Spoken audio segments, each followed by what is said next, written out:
Welcome back to Deep Thoughts, ladies and gentlemen. On this warm 48 degrees Fahrenheit. Boy, I wish it was Celsius.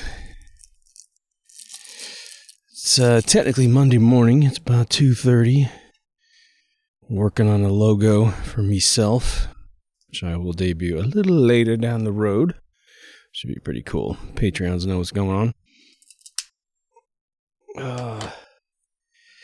So what this is going to be about is just a fun exercise in thinking. It stems from a few areas of input that I have gathered over the last 15 years, / maybe my life, but pretty much last 15 years. I'm going to call it the sun portal theory. And the term sun portal came to me via Eric Dullard, who did a little video in the desert with some guy who was interested in him.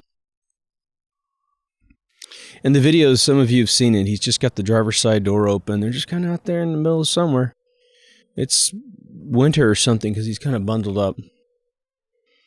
And Eric's just this eccentric guy. He's the guy that conducts the transverse and longitudinal wave experiments in his basement in the Bay Area, and basically proves to you that you can create an electrical circuit that travels 11 times the speed of light. He just did it with some other guys.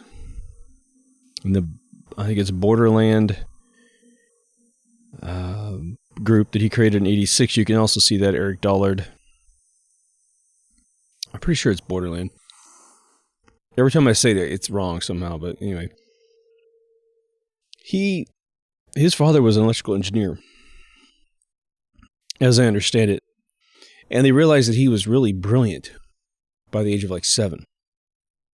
He has a father that was programmed that way and taught his kid probably something. So by the time he was 11 years old, he was given access to this Navy RCA laboratory that apparently, it's like one of those things where your dad's doing something. And it's like, go over there, kid, and you can play with the stuff, just don't break anything. And so he was brilliant, and he was the one that started taking Tesla's books and Faraday's books and waving this 7-foot wire around and rediscovers ether and goes, oh my God, this stuff is just easy to detect. You just got to know what it is and how to do it. And so they take a liking to him and start teaching him things. And, some of his stuff is over your head and over my head in terms because he doesn't give all of the data. I know it's an easy way to create a scam artist, but when you see his lectures using nothing more than the materials published in the 1800s about electricity and his cavalier nature towards people asking him dumb questions in class. I love dumb questions. I mean, I think it's like, oh, okay, so you're more towards the beginner realm, and I'm really gracious to you, and I make sure you don't feel alienated when I start answering, and I just take you all the way through the steps as fast as possible, get you up to speed. Eric's not like that. Eric's a straight up nerd. Well, of course it's this. I mean, he gets into that kind of mode. Anywho, he's sitting in this station wagon. Well, actually it's not, but it's this crazy car he loves. He won't buy a new car. I don't know where he is today. He's going to probably pass before I ever have a chance to meet the guy. I don't know if he's as old as he looks. That's the other thing. I mean, he looked like he was in his 20s in the 80s, so we can't be more than about 10 years apart. He's just kind of got a rustic choice of facial hair and all that kind of stuff. So anyway, he says that he goes, well, the Navy knows it's a portal. The Navy and the RCA know that the sun's a portal. They just don't know where it goes. I don't know about you, but when I get out in the sunlight, because I live in Southern California, it's a religious experience. I mean, the sun is a gorgeous, life-giving thing, because the very basics of life is movement. Heat is movement. Why are you hot? Why are you cold? Well, your molecules slow down, you feel cold. When they speed up, you feel hot. So without heat, without movement, at a perfect pace for your ethereal currents, you don't exist. You either boil off back to some basic configuration like carbon or something. Or you freeze to death, and then there's really no reconstituting your orbits because you have frozen. A true stasis machine for humanity would be some ethereal field, some electromagnetic field around the container that you're in that slowly controls the permeability of the shell of the electromagnetic pole around your body, thus slowing down your currents, but not disturbing their reconstitution when sped back up. The idea would be to slow down the current of water, circling down into your sink, somehow slowing it down such that when you let go of that restriction of flow, not complete, but just partial, make the molecules of ether take a longer path to go down to get access to that current, you could actually slow down the metabolism of a human being without killing it. But that's for a different conversation. So I sit here, and I was standing out here literally the other day. I was on a phone call. Anytime I'm on a phone call, I try to walk outside. That way I just get a little bit of sun if it's during the day, And I'm just staring at the sun. And it's warming my body. And this is wintertime. We've had a bunch of warm days here in SoCal, which is just phenomenal. I mean, the last couple winters have been brutal fucking cold. Like, where's all this global warming, right? And it just, in my mind, it became a being. It became a spiritual thing, and sun worship just becomes completely understandable. And I think it's sort of unfortunate when I hear either anthropologists or any individual in the world that tries to poo-poo cultures that worship the sun as if they were stupid. So they gave homage to the thing that gives them life. They know without the sun, crops die. They know without the sun, predators are king. Because even with just light moonlight, the predator can see in full HD.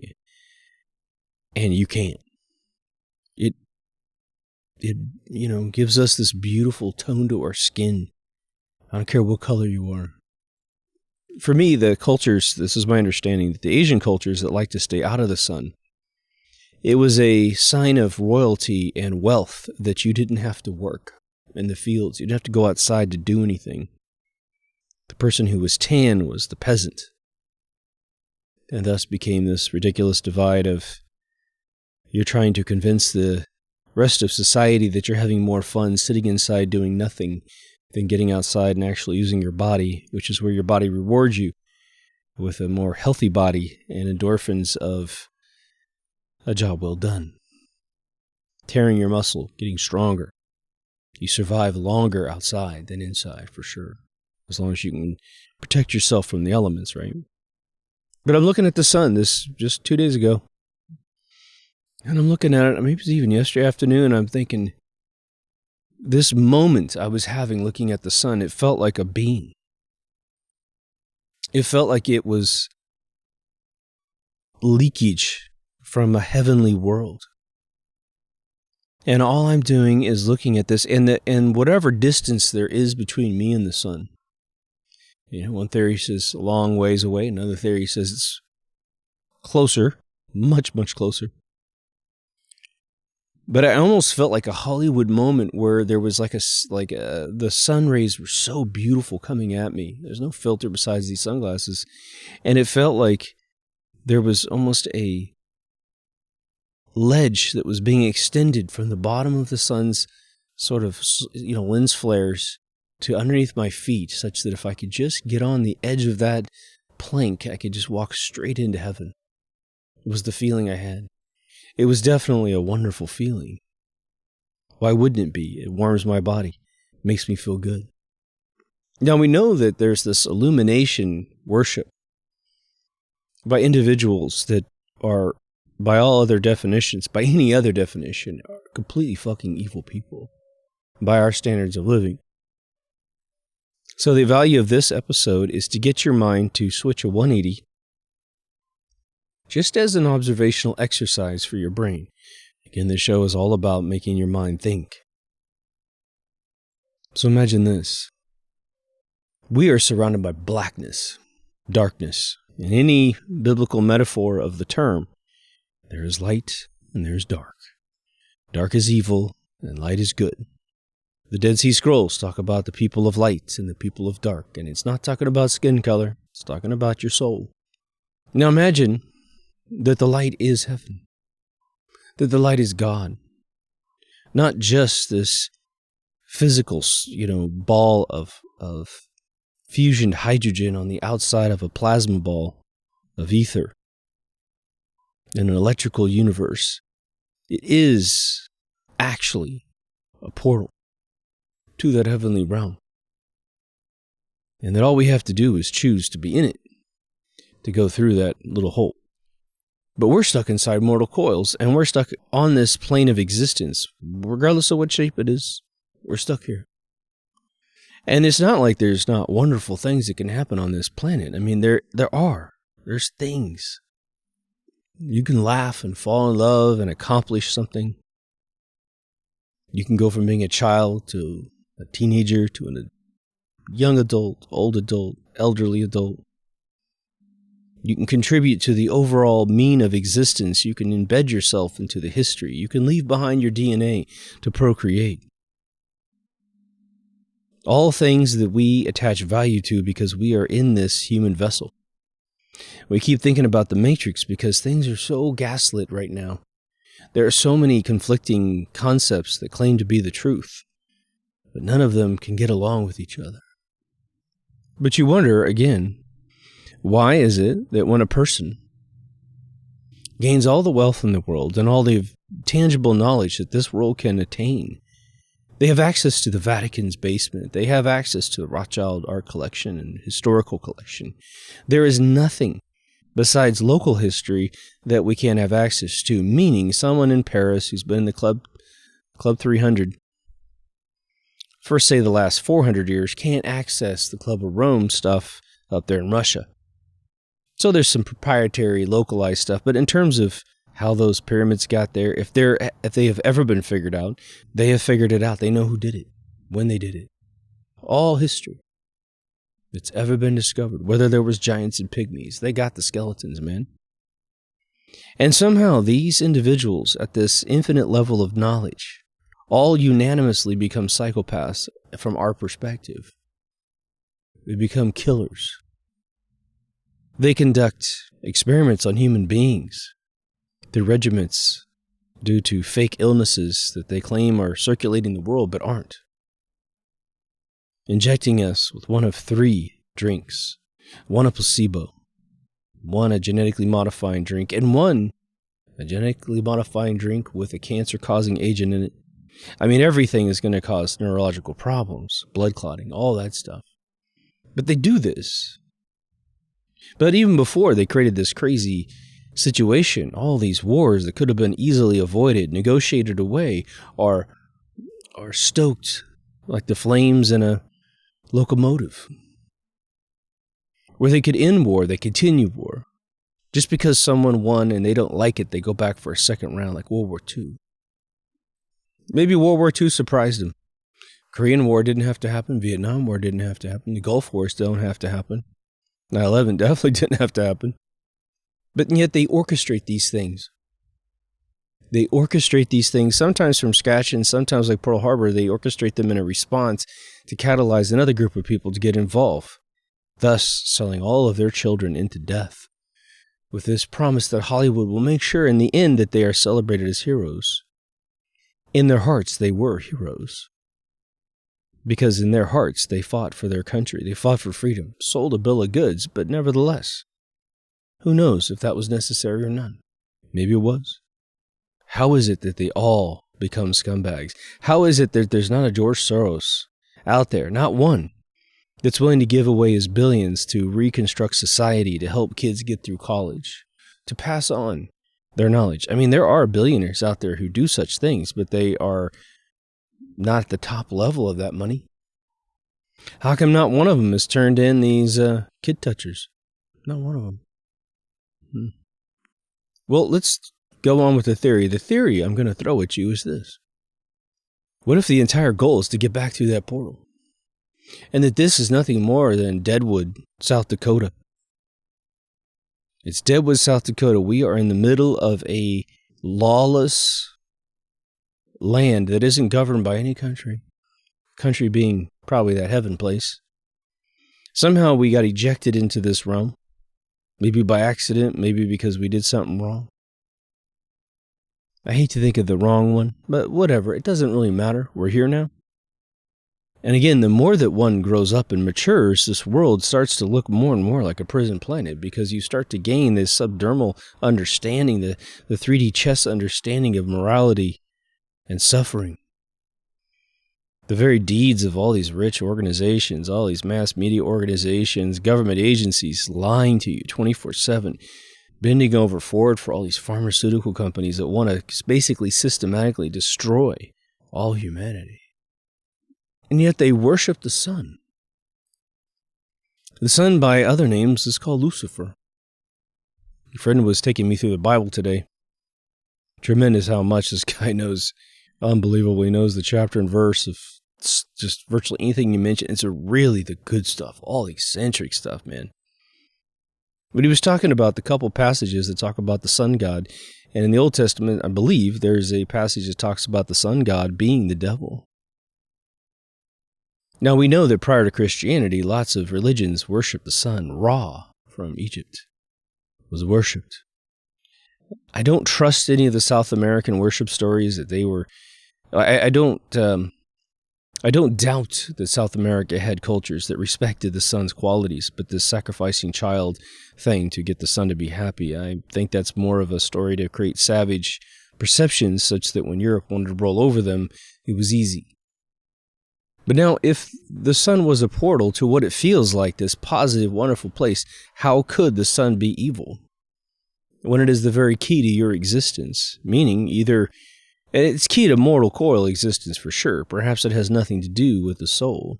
Perhaps it is nothing more than the mechanism that entraps the soul in the mortal coil, and that the basically being human itself.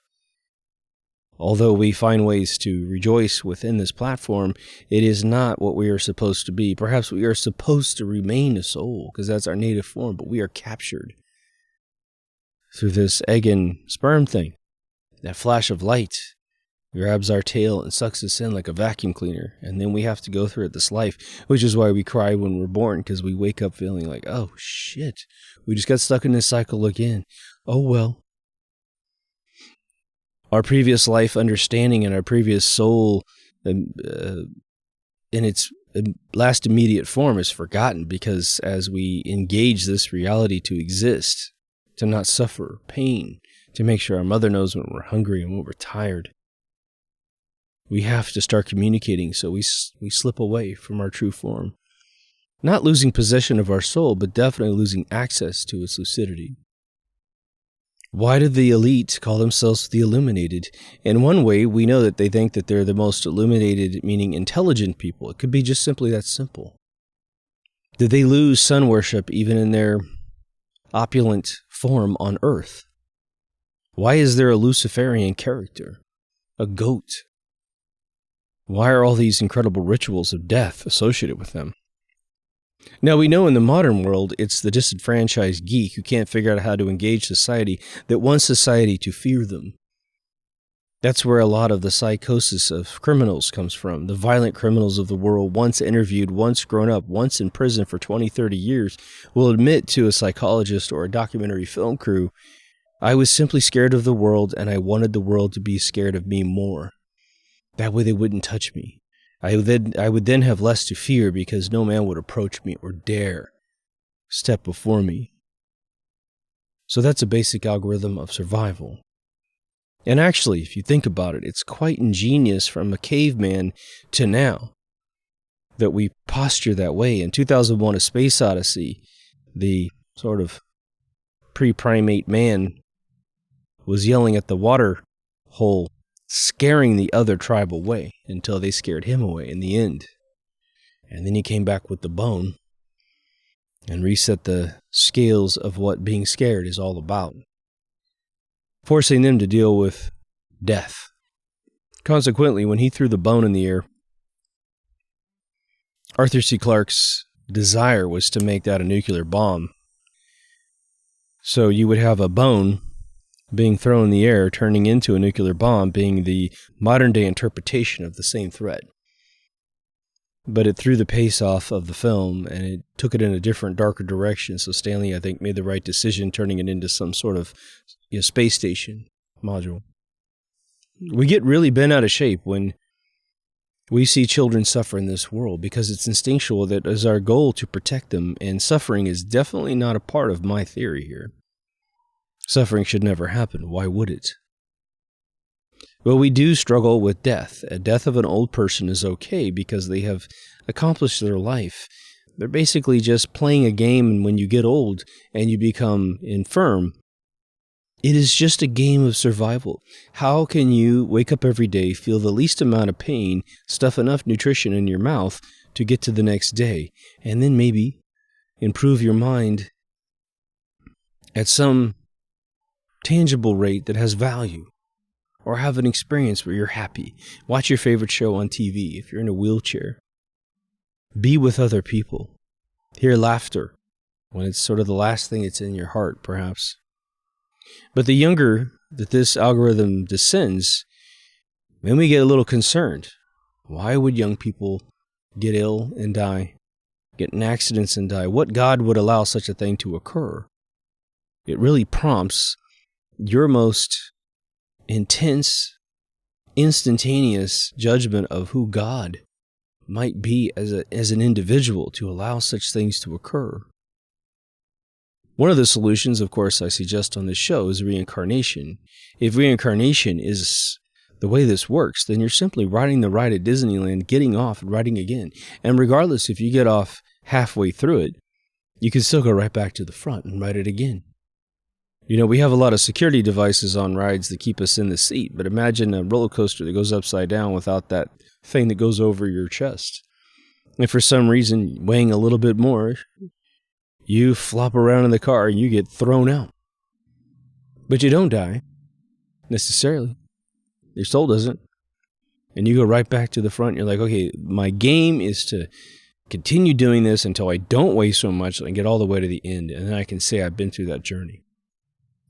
But why do the elite seem to be so into this Luciferian character? Why are they so obsessed with killing us? Now, there's a lot of easy, low-hanging fruit excuses, which could be 100% true. But I just find it difficult that every single one of them developed this psychosis, this greed algorithm. Do they boil to the top? Like fat, on top of the grease? Is that what happens? Is it just when you're that messed up in the brain, you automatically succeed to that level, or they find you through some program, through some educational thing, through some think tank, and rise you to the very tippy top? And then find out if you're intelligent, find out if you're loyal, and then task you with doing what you do. You don't even have to touch kids. You just want to do those things, and they'll set you up for life. They do like to have something over you, of course, which is the oldest algorithm written in several passages in several books.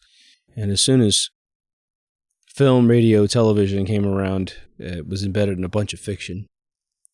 But what if every single time we pass, we have an ample opportunity to go back through the portal if we so choose?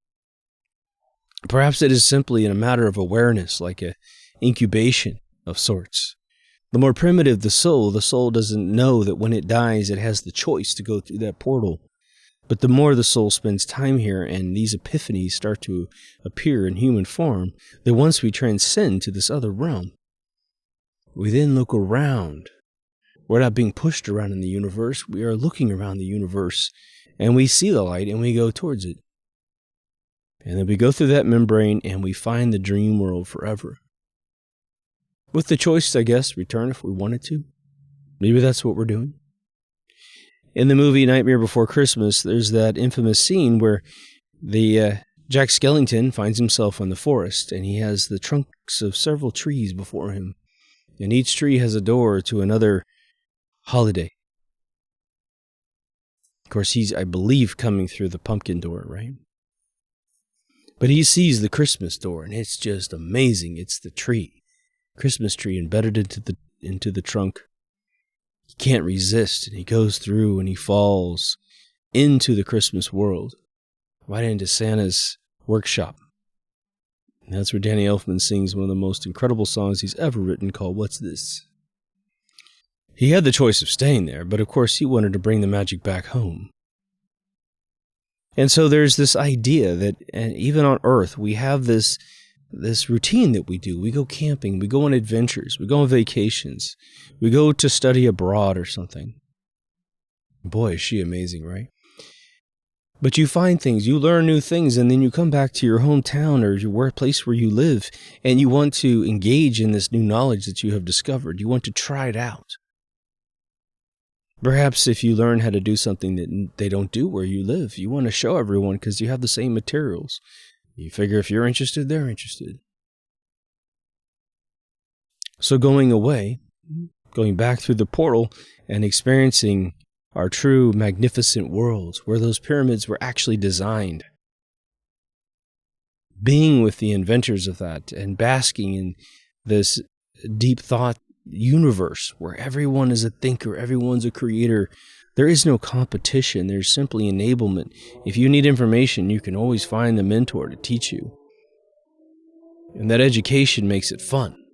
Not being in God mode in the video game by any means. And you do have preferences because your soul has a partial configuration of information, which allows you to have a personality. If you were complete in your soul, then you would be sort of this boring, omnipotent nirvana creature that knows everything, has no desires, because what is desire constructed from? Desire is constructed from a void. Curiosity is definitely fueled by the void. Why isn't there something there? Let's go take a look.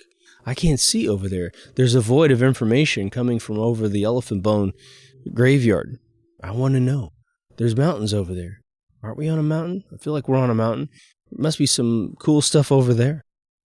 And the second that man ever dug something up, whether it be a cool-looking rock, some sort of configuration of glass beneath the surface of sand, because a lightning bolt happened last night, and you find these crystals, you want more. You want something that's just interesting to you. And, the more that you discover things that no one else has ever seen, you bring it back to the village. Oh my gosh. This dude, this chick has found this source of stuff. They are special. My friend Sid Mead, his last dying words were, "My work here is done, and they're coming to take me back." And for a lot of us that know Sid, knew Sid, that is such a profound statement coming from such a genius that we obsess on each word he chose. My work here is done. His contribution to the earth was giving us visions of positive futures, even though he did create Blade Runner imagery. That was his sort of catch-22 of his career. It was definitely his most proud contribution to film, but at the same time he said, God, I created this really dark world. But regardless, for the majority of his, my gosh, easily 60 years of contributions, 55, 60 years of contribution, it was all positive, all amazing, even from childhood. But then he said the words, "They are coming to take me back." Now, obviously, no one in the room, his partner, never saw any UFO land in the backyard and gray aliens come and go, ding, ding, ding, ding, ding, we're going to take him back. No, he was talking about something very spiritual. And Sid never told me anything about heaven. His father was a Baptist minister and sort of gave it kind of a weird tone for him because he was in the 30s and 40s when baptism or Baptist churches were very strict, not very fun.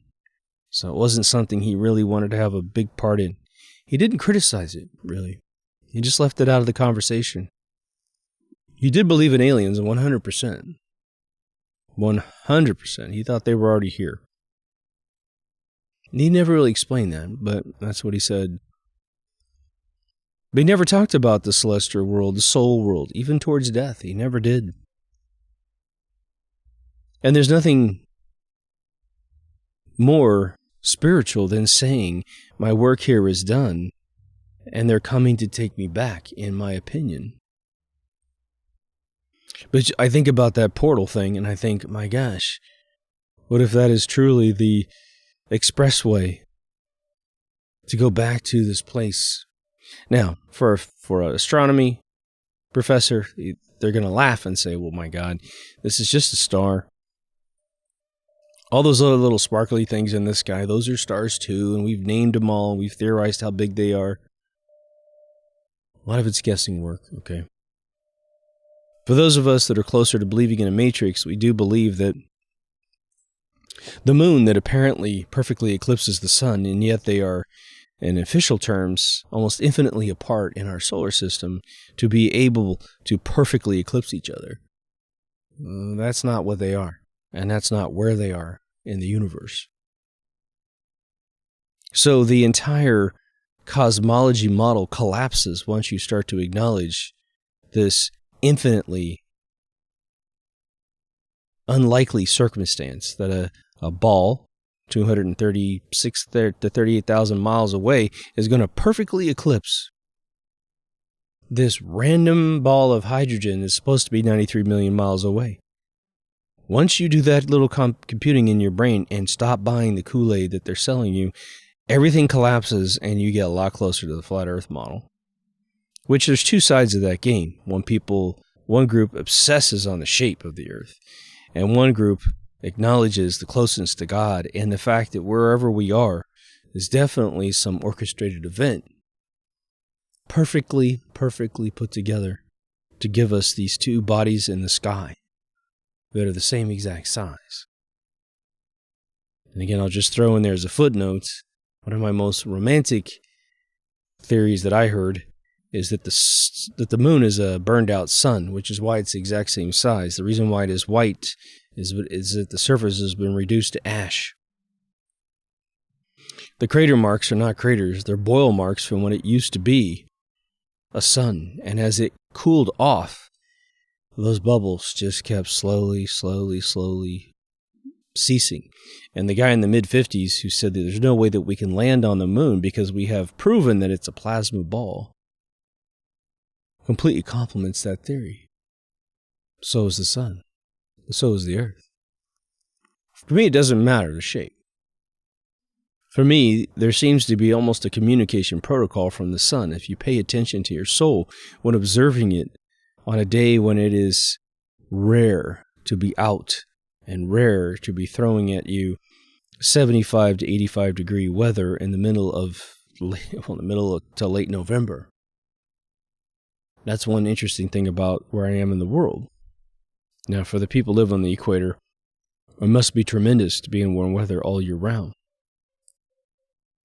But now, back to the theory. And this is where I'm going to spin it on you. What if the elite of the world figured this out somehow?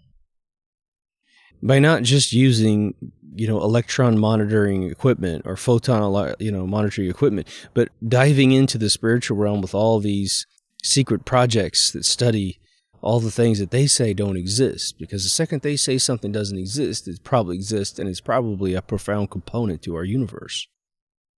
They figured it out. They talked to wise souls, perhaps cracked open tomes that had it all figured out 50,000 years before Christ was ever theorized to exist.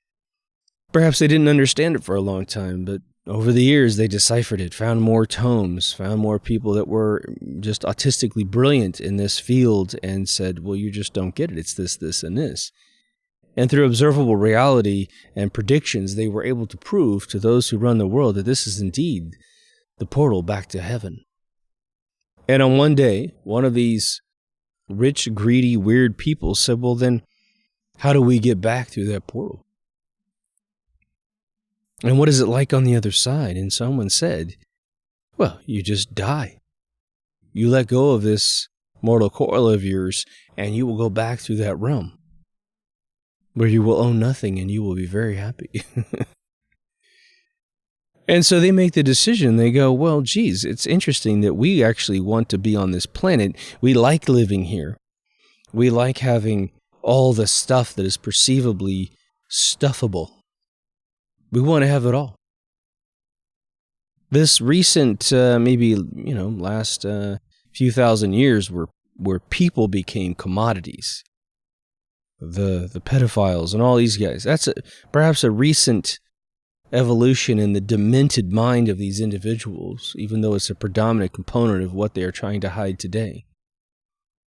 But the habits of killing us off through war and killing us in general and having no value to life at that elite level, although rationalized down to commanders of armies in a different way at their top level, maybe they're thinking, well, I'm just returning people back to this portal. Lucifer, God. Last passage in Revelations, Jesus claims he is the sun god. And what is the sun god known as? Lucifer. This concept, even if it's not true but believed, would absolve all of the elite of the world from any guilt at night when they go to bed. Every time I kill you, they think to themselves, I give you the opportunity to return back to heaven. And if you're unqualified to find it, meaning you have no awareness of it, you simply linger in this purgatory and come back as a human being. Repoised to find a better situation such that you can gain the education, lucidity, the enlightenment, that indeed is your portal back home, such that when you die a second time and a third time and a millionth time, I am increasing, they say to themselves, your ability to find God. To understand that you're an immortal being in the end anyway. But who would be the arbiter of this knowledge? Who would be the most revered being to orchestrate this death, to rationalize this death, to give them a paradigm to constantly live in this meat-grinding world of reasons to create rationales to kill humanity. And that would be this character Lucifer. Beelzebub. The goat. They could probably figure out a way to describe this to someone who's very spiritual, but perhaps not that intelligent, that this is indeed the cycle, and some people just love authority no matter how it's presented. And say, well, I know that you understand this, and this, and you believe that and that, and we're not telling you that's not true. But here's the bigger picture. The bigger picture is that only in death do you get near to God. Even that's what you believe, Christians, right? Oh, yeah. You can't get to, God without dying. Yep. And if you're younger, you carry less sin with you, if any at all. And therefore, you're assured to get to God. And so help us out. Help us out. Start saying goat everywhere. No, it's the suffering. It becomes this, I think, in any theory, becomes the most concentrated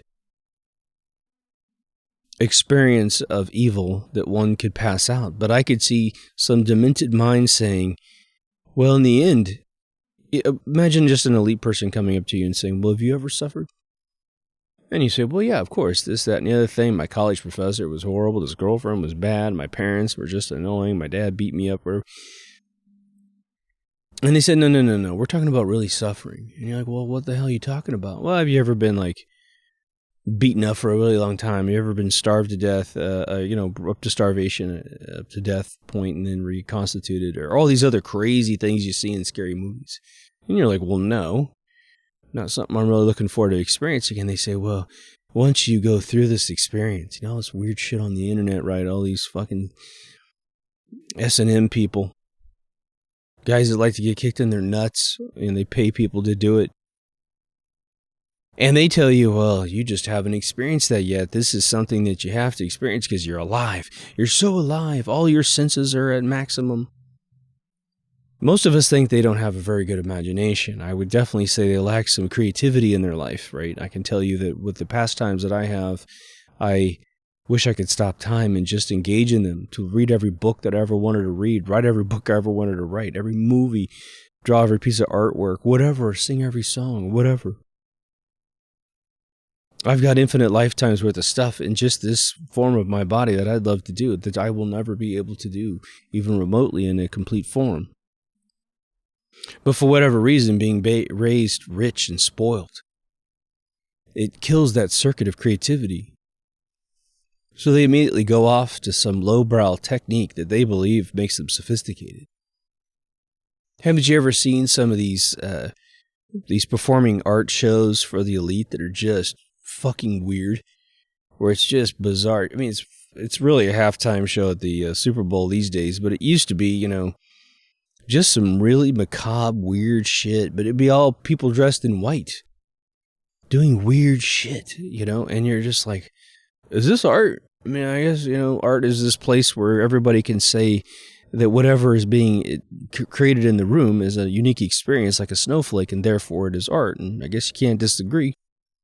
As long as you don't hurt anybody, I don't care what anybody does. But there's a point where it's so non-conventional, so atypical to the mind, that you're wondering what the purpose is.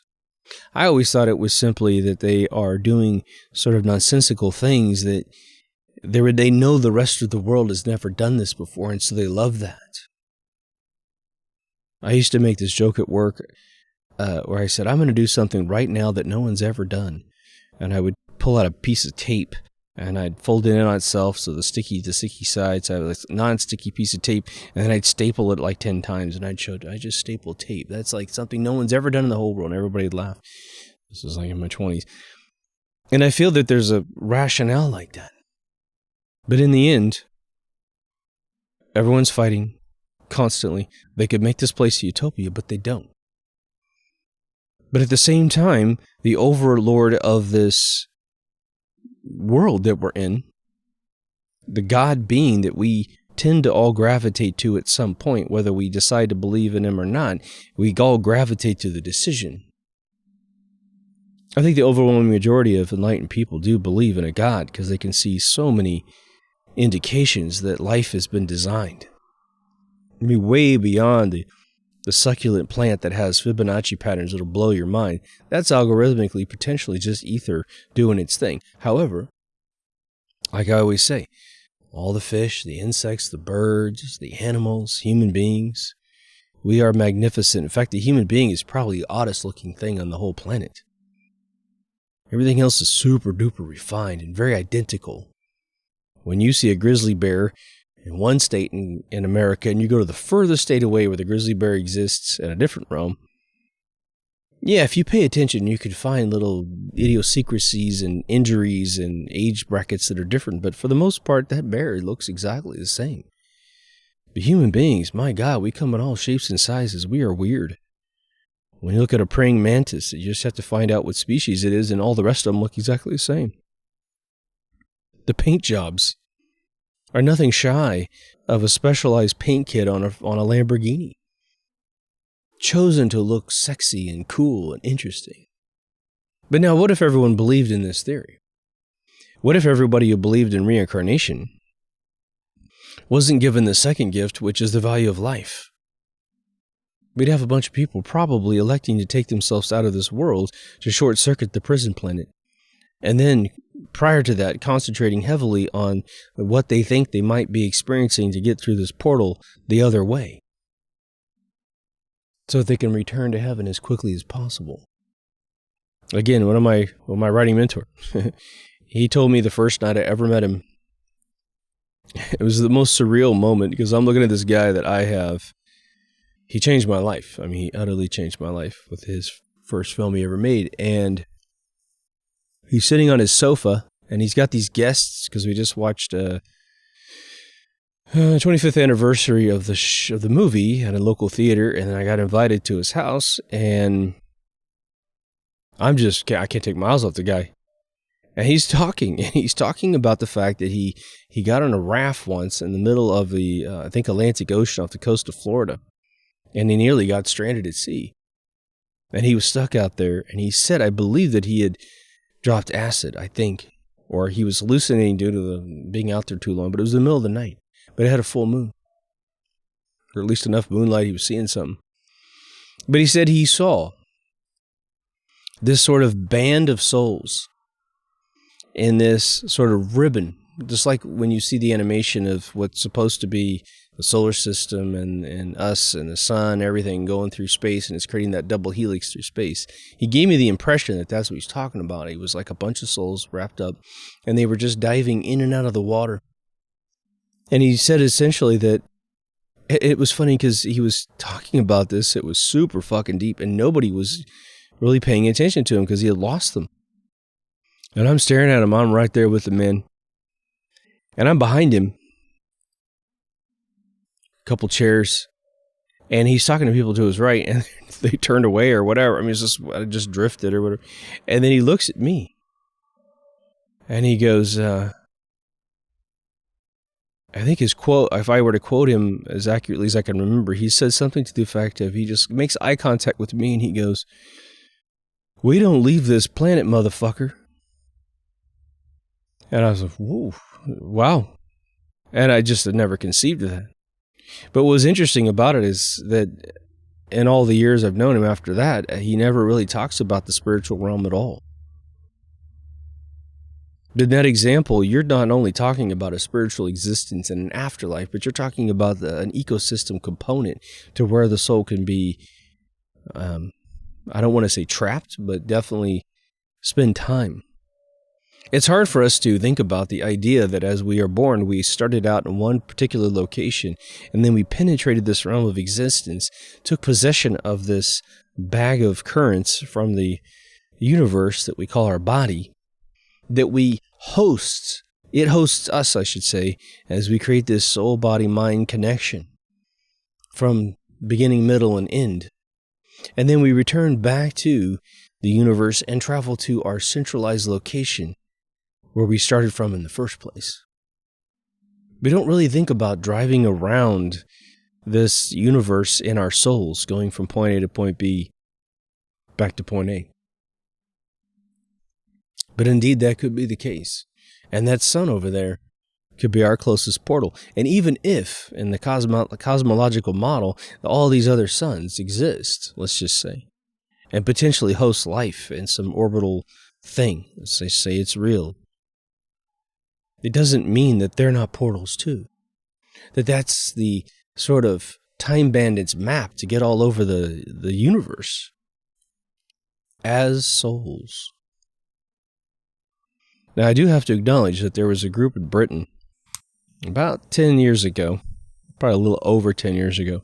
They made this huge announcement that they were going to submit proof of alien intelligence that they had figured out. They had photographic proof, and it was going to be a big deal. It was a bunch of guys, just like I said, 58 and over, who needed another revenue stream. I guess I don't blame them. They're trying to create some entertainment, and they charged money for tickets. And they filmed it, and they put it out afterwards. And what they did is they took a bunch of the photographs that had been taken of the sun through these crazy optics. And as artifacts came back in the pictures, like absurd digital artifacts that you could tell, they claimed that every single glitch in the runline encoding system of these images was a giant mothership coming in and out of the sun, suggesting that the sun was a portal for all the UFOs that exist. Okay. Now, the only sense that makes to me is if you have this Bob Lazar antimatter engine that's using the ethereal waves of the universe to propel yourself through the universe, that would be a pretty ideal location to drive your ship to bounce off these huge waves that are going out the bowels of the sun, invisibly to our eye, and going back in the top, just like the Van Allen belts of Earth. It's like riding a wave and you're a surfer. You need the push. So that makes a potential sci-fi sense to me. But what I was seeing the other day was extremely spiritual and almost absolute in its reality.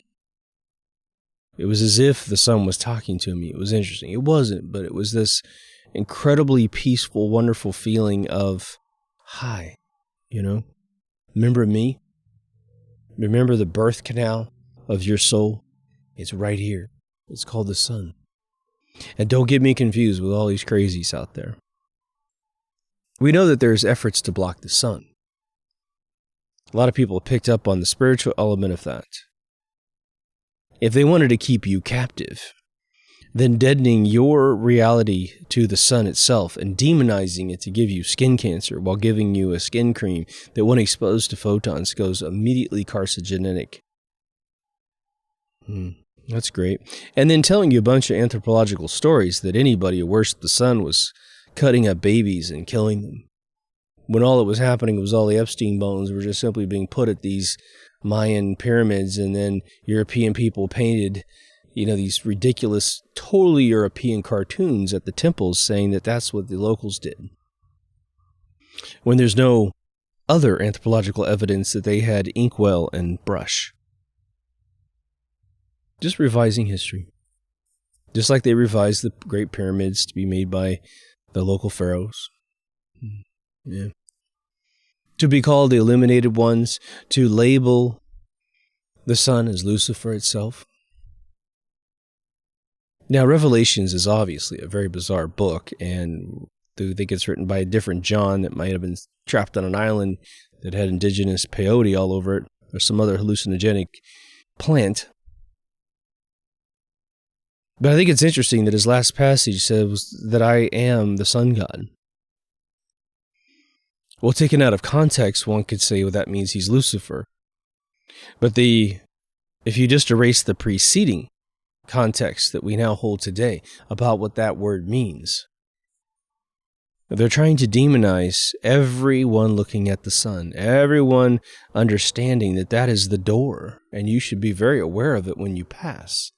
But you should also be extremely aware of it as you are living in this vessel, such that when you do pass, there's context for what you experience on the other side. How many times have you seen the dramatization in a fictional movie about a person who's trapped in a dark place being exposed to light? They do not run to the light. Their light is like, oh my gosh, get away. It's like Newt in Alien 2. As soon as they found her, she didn't want to be found.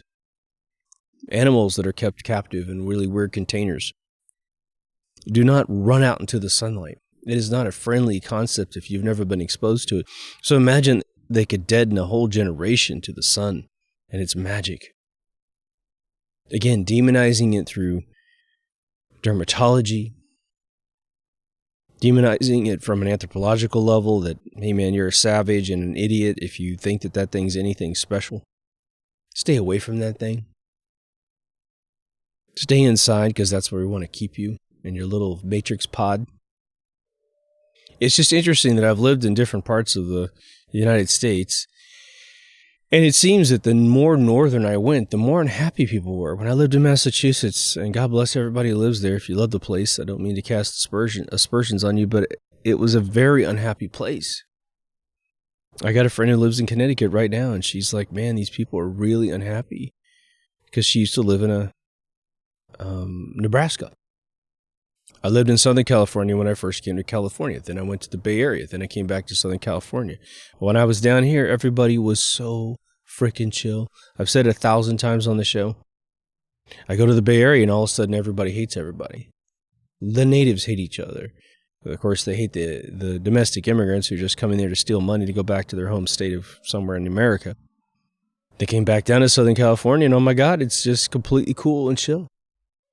What is the cosmetic difference between the two? It's not as if the sun doesn't come out in those regions, but I will tell you that the sun exposure is definitely different because the weather sucks. I lived in Massachusetts for almost 3 years. The hottest day only happened one time in my entire lifetime, which was 88 degrees. The rest of it was about 72 in hot summer days. San Francisco, you can be in a part where inland, it's 95 degrees, but downtown on Van Ness Street, Mark Twain said, the coldest day I ever experienced was the summer in San Francisco. And he's not joking, man. That place is freezing. Less sun, more anger. More sun, more happiness. The people live in the Midwest. We have a few listeners that live out in, really nice wooded areas. They're happy as hell, They go fishing. They hang out on their back porch. Now, what's interesting about my experience, because I got a little time left here, is that being an engineer and sort of a rookie electrical engineer, we know that if any message is to transfer from one place to another, there has to be a carrier wave. You are listening to sound waves that are bouncing this microphone, is being recorded on this computer, which then are going to be replayed and attached to this video. If you're seeing me, it's because I've recorded the light that bounced off my face, and it's being recorded in a device that could play it back on a flat screen monitor, most likely. So every time messages travel, there has to be a medium and a protocol of communication. Well, the sun, we know for a fact, creates these ripples of ethereal winds that we call photons, intangible waves. We can use them to do things, but it's sending this vibration towards me, right? It is the perfect protocol to fluctuate the waves in such a way that not only am I getting stimulated and all of the growth patterns that I need, my vitamin D generation from my epidermis, etc., but it is the perfect wave to hide some Star Trek tachyon subspace carrier wave to send a message that is like, I am God and I love you. So to simply block that out because somebody wants to cite this carbon credit bullshit will cut you off from your creator completely. And then it's just merely the demise of man. Well, they sit up on the hilltops above the clouds and get the information and get the sustenance from the sun itself. We start withering away down below, becoming very unhealthy physically and mentally. And spiritually, between the two of us, we have nothing to give to each other because we're not being imbued with any beauty. You get back what you put out. Well, if you're frosting a cake with one of those little frosting doodads and it's out, then if you have no supply to put frosting back in, you got nothing, man. Life will get really dreary. You're simply living to live, like a super elderly person in hospice. I just think it's interesting that when we take vacations, we typically don't pick regions of the world that are freezing to death unless we've already taken the trip to a more climate-friendly area, or if we live in those climate-friendly areas, like if you lived in Miami, you lived in Southern California as an American, you might go to Alaska because it's still sunny up there, but it's definitely, and there's summers up there too, but you might go up during the cold era to be on a cruise ship to see ice or something, right? Because that is foreign to you. So in that particular case, you might have 340 days out of the year in the sun, and you spend, a few 15 days or whatever up in that cold area. The paradigm of our perception of reality is absolutely everything. And even though we can say those words and understand it pretty much completely, the next game is to figure out what paradigm you do subscribe to, because there are seemingly infinite paradigms of perception. I believe that the more that you can distinguish between these realities, things like your dreams become much more profound. Because dreams are based on paradigms, right? What is a dream? What is a frame out of your dream? When I was young, I used to have these very primitive dreams that I used to call them frustration dreams, where I was in this weird loop. I was an atom. I was a human cell. And I was so fundamental to the universe that it was just weird feeling, right? I was I was nothing out of an infinite bunch of these things. But as I grew up and my mind matured, then my dreams immediately matured as well.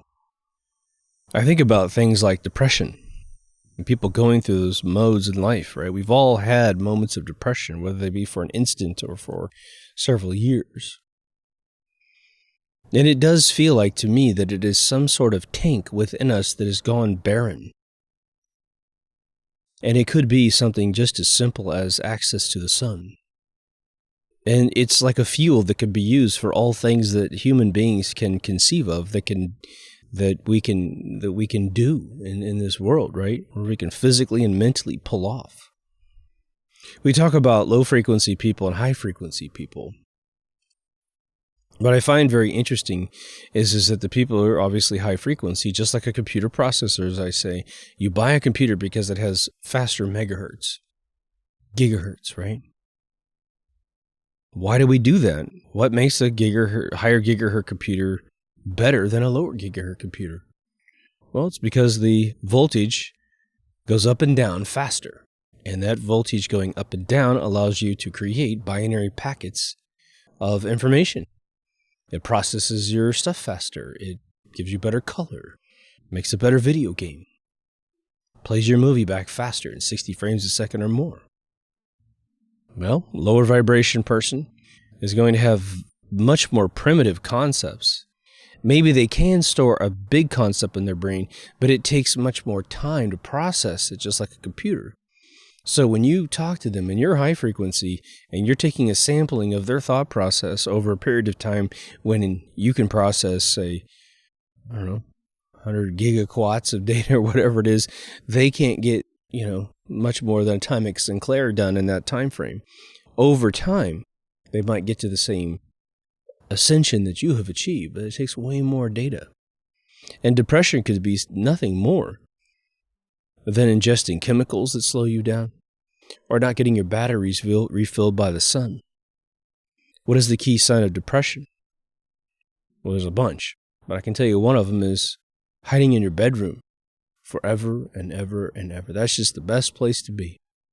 There's something external that's unrelated to the sun that's keeping you inside. But people who live in these rain-infested states, the suicide rates are higher because people are stuck inside. Their batteries are empty. The sun has not had a chance to give it its life force, its love, perhaps, its spiritual connection to the rest of all of us who are actually connected together. But the neuron to them just doesn't have any data traveling over it. Their dreams are dead. For me, this is a powerful concept that I'm going to start thinking about. And, I live in a beach community, and one of the kisses of death in being in a beach community is when you don't live in a beach community, you dream about going to the beach all the time, but the second you move there, you don't go as often. And there's two different levels of that. I have made a change in 2021 to spend a tremendous amount of time outside.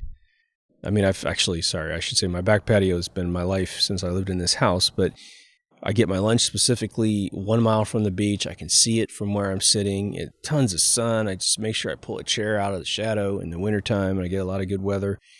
Right now we can eat in a t-shirt during the day, and it's nice and sunny. And when it's sunny, we get probably 18 days of rain here in Orange County. That's why Walt Disney built Disneyland here. So when it rains, it's not a bad thing. It's this nice little change, right? But it goes away. But the people I see who are extremely healthy and just have this incredibly positive perspective here locally, I know that if I ask them, how often do you go to the beach? It's very often. They have a daily ritual. They might run on the beach. They might walk on the beach. They visit it every weekend. The state of California, you need to know, is figured out that it's an ATM machine, so they charge a shit ton of money to park down there. And they never build enough parking for everybody who wants to come. The little patrol forces that write tickets, oh my God, they fucking love it, man. They just go down there and rack up, $1 million a weekend off tickets. I mean, it's crazy. The passes to park anywhere you want don't work everywhere. They'll say, oh yeah, it goes all the way down except at the pier where you really want to park. That doesn't work there. There's no pass that works there. And it's like, okay, I'm glad my taxes pay to keep this beach all up to date. It's kind of funny. But there's always a way to park and just walk across the street. Or park and do meter for 3 hours. Put your credit card in the meters now. It's awesome. You don't have to worry about having exact change or any of that crap. It's important, I think. It's important, and it's just interesting that in this latest sort of health crisis that they have invented, one of the pieces of knowledge that everyone gained was that vitamin D is an extremely important part of your immune system. Without it, you just don't have a fully functional immune system, and taking a supplement doesn't touch it. So let me know what you think about this, and let me know if you've ever had this sort of experience with the sun. I mean, I know a lot of you have said something in the comments, people that I've met. But if you're stuck in an area of the world that doesn't have that, then I want you to study the inverse potential. I had a friend for, about 6 months from the show, and she lived in Ireland in an area where it was perpetually raining, 200 days out of the year. And of course, it's lush and gorgeous there. But she was stuck inside a lot. And there was seemingly a maximum threshold to her emotional spectrum. Because the cheerful time was 1/3 of the year. But look at your own sort of metabolism of emotion if you're in a more confined area when it comes to sun exposure. And study your society that you live next to. And if you've ever lived anywhere else, draw comparisons and see. It simply could be that for a lot of you, like it was for me, you may need to move to an area that's a little more hospitable to you. At the Smoke Lounge, the owner of the place is very fond of South America, and he's looking at properties down there for retirement. And we're all looking at this, and we know that winters can rack you as an older person. We're not there yet, but even as, mid-50s or whatever, the guys in the room are like, yeah, my bones ache, and it was so nice when the summer's here. I don't have any of that aches and pains like I do in the wintertime. And so they're thinking, man, it might be better to take my $500,000 and buy a house for $100,000. It looks like a palace down there in an area where the cartel doesn't do any business, and just retire. Just be a quiet little existence down there. And you can get so many beachfront property down there. It's just nuts. It's a big ass continent down there. But maybe wherever you live, there's a more sunny area, and you're not digging where you live, or you've accepted the lack of highs in your life. Well, you got options in most part of the world. But if you take vacations in sunnier areas and you find yourself euphorically pleasant, like when I went to Hawaii, I've only been there one time in 2013, and I'll tell the story real quickly before I shut down, but I love where I live. And so I'm on this plane, and my family's so excited about going to Hawaii, and I've always wanted to go. And I'm excited, but I'm not at this euphoric level that they are. And beautifully, I land on Oahu Island, and I get off at the old Hawaiian terminal. So I'm going through this terminal that's like built in the 60s, man. It's where Don Ho and Elvis went through. I mean, seriously, it's the place, right? The Rat Pack went through that area. And it just feels amazing, all this wood and tiki stuff. And I get to Hawaii, and my dad just took us all around the island and stuff, because it's not that big. By the time I left, my saying for Hawaii was, God lives there. This place is ridiculously special. The vibe is special. The people are special. Unfortunately, they keep getting suckered into Democratic politicians who want to destroy the island, but one day they'll change and they'll find out it was a great place before. There's something significant to the sun. Aside, I think, just from the physical reinforcement of our design as human beings, because we were most likely only living in the equatorial region of the world because it was the most hospitable. And then it was, I guess you would say the crazy white people went north. There was harsher environments, and then we had to innovate to get survival going on there, right? Anyway, if you haven't been to deepthoughtsradio.com, please go. It's got everything up there you'd ever need, plus a search field, plus categories. So if you dig a particular genre of video and you don't like the rest, just go up there and click. There's over 650 episodes up there, so you will find what you're looking for, I'm pretty sure. To all the PayPal and Patreon people, thank you so much. You make the show happen. In the meantime, take care of yourself and someone else, and I'll see you in the next Deep Thoughts. Over now.